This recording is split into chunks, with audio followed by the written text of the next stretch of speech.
السلام علیکم ورحمۃ اللہ وبرکاتہ۔ بسم اللہ الرحمن الرحیم۔ میری اسلامی ایمانی بہنوں، کیا عورتوں کے لیے بھی نماز تراویح اتنی ہی اہمیت، فضیلت اور اجر و ثواب کی حامل ہے جتنی کہ مردوں کے لیے؟ یہ وہ بنیادی اور اہم ترین سوال ہے جو اکثر ہماری اسلامی بہنوں کے ذہن میں گردش کرتا ہے، اور بعض اوقات معلومات کی کمی کی وجہ سے وہ اس عظیم عبادت سے محروم رہ جاتی ہیں۔ رمضان المبارک کا مقدس مہینہ اللہ تعالی کی خاص رحمتوں، بے حساب مغفرتوں اور جہنم کی دہکتی آگ سے آزادی کا موسم بہار ہے، اور اس ماہ عظیم میں جہاں دن کا روزہ رکھنا ہر عاقل و بالغ مسلمان پر فرض قرار دیا گیا ہے، وہیں رات کا قیام یعنی نماز تراویح اللہ رب العزت کا قرب حاصل کرنے، اپنے گناہوں کا بوجھ ہلکا کرنے اور روح کو جلا بخشنے کا ایک سنہری اور نورانی ذریعہ ہے۔ بہت سی اسلامی بہنیں اس الجھن کا شکار رہتی ہیں کہ کیا تراویح ان پر بھی لازم ہے یا یہ صرف مردوں کے لیے مسجد میں مخصوص ہے؟ تو میری بہنوں، خوب اچھی طرح یہ یاد رکھیے کہ یہ ایک بہت بڑی غلط فہمی ہے کہ تراویح عورتوں پر نہیں ہے۔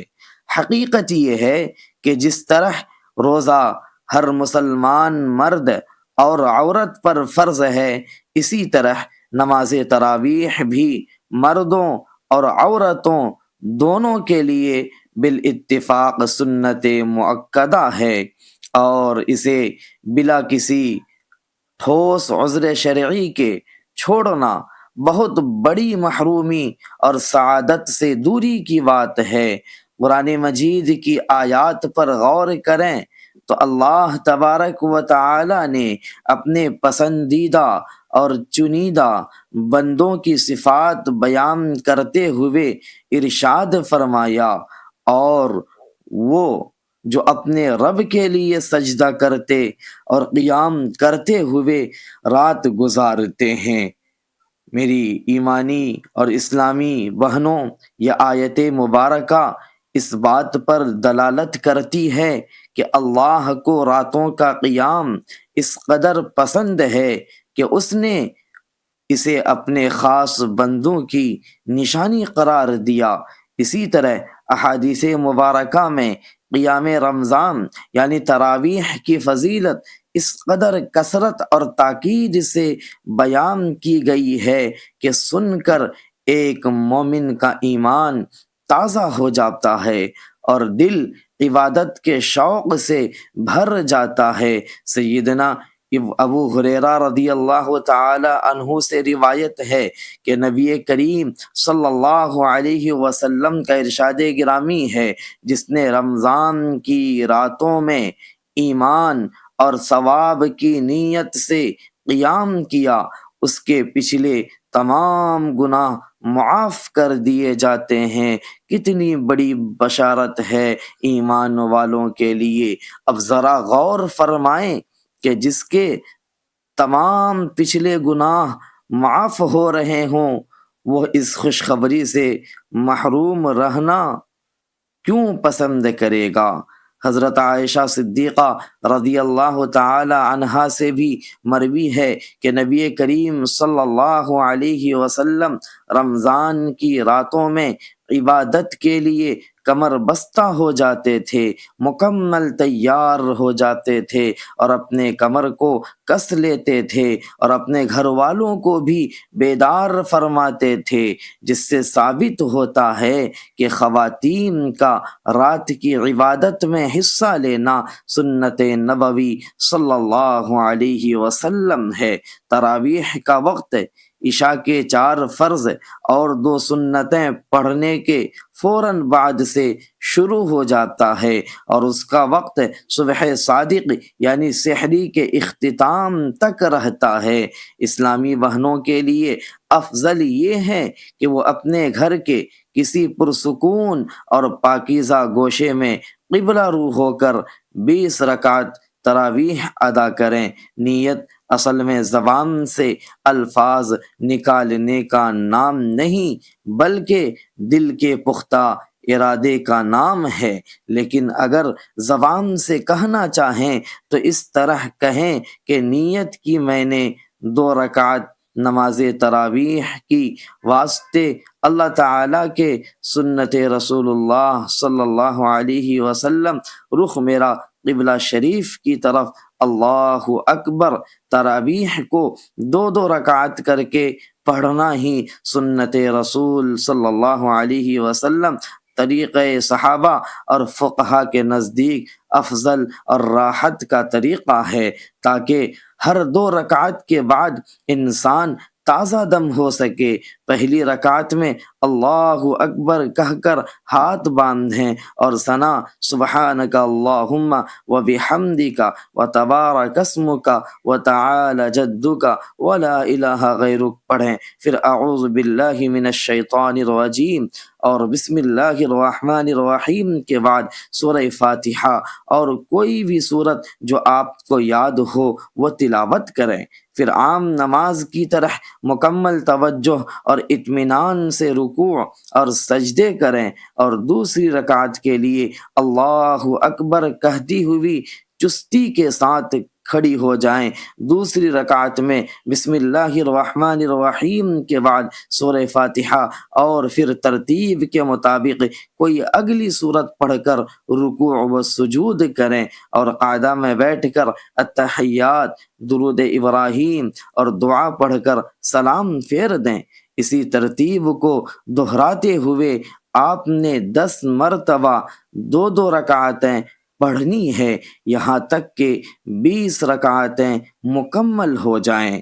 ہر 4 رکعت مکمل ہونے پر تھوڑی دیر بیٹھنا مستحب ہے، جسے ترویحہ کہا جاتا ہے، اور اس کا لغوی معنی ہی آرام دینا ہے، تاکہ طبیعت پر اکتاہٹ نہ آئے اور اگلی 4 رکعتیں پھر سے نئے ذوق اور شوق اور نشاط سے پڑھی جا سکے۔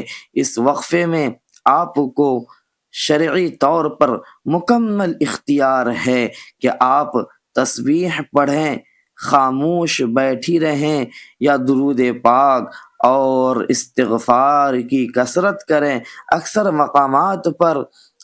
مقامات پر وہ مخصوص تسبیح پڑھی جاتی ہے جو نہایت جامع ہے، یعنی سبحان ذی الملک والملکوت، سبحان ذی العزت والعظمت والہیبت والقدرت والکبریاء والجبروت، سبحان الملک الحی الذی لا ینام ولا یموت، سبوح قدوس ربنا ورب الملائکۃ والروح، اللہم اجرنا من النار یا مجیر یا مجیر یا مجیر۔ اگر کسی اسلامی بہن کو مکمل قرآن حفظ نہیں ہے تو اسے بالکل بھی فکر مند ہونے کی ضرورت نہیں ہے۔ اللہ تعالیٰ نیتوں کا حال جانتا ہے۔ آپ کو قرآن پاک کے آخری پارے کی جو بھی چھوٹی یا بڑی صورتیں یاد ہیں وہی پڑھیں۔ بہترین طریقہ یہ ہے کہ صورتوں کی قرآنی ترتیب کا خیال رکھا جائے، یعنی ترتیب کو ملحوظ نظر رکھتے ہوئے آپ تراویح کے اندر تلاوت کریں۔ مثلا اگر پہلی رکعت میں سورہ فیل پڑھی ہے تو دوسری میں اس کے بعد والی کوئی سورت، مثلا سورہ قریش تلاوت کر لیں۔ لیکن اگر کسی کو صرف چند صورتیں یا محض سورہ اخلاص قل هو اللہ احد ہی یاد ہے تو وہ بار بار ہر رکعت میں وہی دہرا سکتی ہے، اس سے بھی نماز بالکل درست اور مکمل ہو جائے گی، کیونکہ اللہ کے یہاں خلوص دل کی قدر ہے۔ تراویح کی 20 رکعت مکمل کرنے کے بعد آخر میں وتر کی نماز ادا کریں۔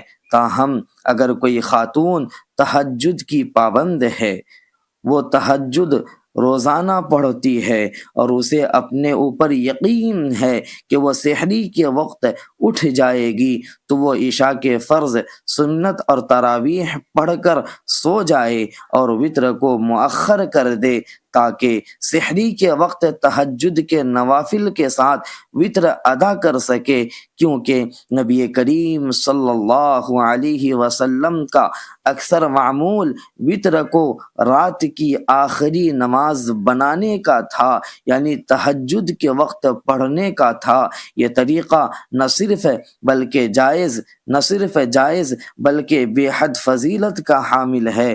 رمضان المبارک کا ایک ایک لمحہ کروڑوں نیکیوں کا خزانہ ہے، اس لیے میری تمام اسلامی بہنیں افطاری کی تیاری، بچوں کی دیکھ بھال اور گھر کے دیگر کاموں کے باوجود اپنی اس عظیم روحانی عبادت کا خاص خیال رکھیں۔ کام کاج کے دوران زبان پر ذکر الہی جاری رکھیں اور کوشش کریں کہ پورے ماہ رمضان میں ایک تراویح بھی قضا نہ ہو پائے، کیونکہ یہ موقع سال میں ایک ہی بار ملتا ہے۔ اللہ رب العزت ہم سب کی ان تمام کاوشوں، تلاوتوں اور رکوع و سجود کو اپنی بارگاہ عالی میں شرف قبولیت عطا فرمائے، آمین۔ ہمارے گناہوں کو بخش دے اور ہمیں رمضان کی انوار و تجلیات سے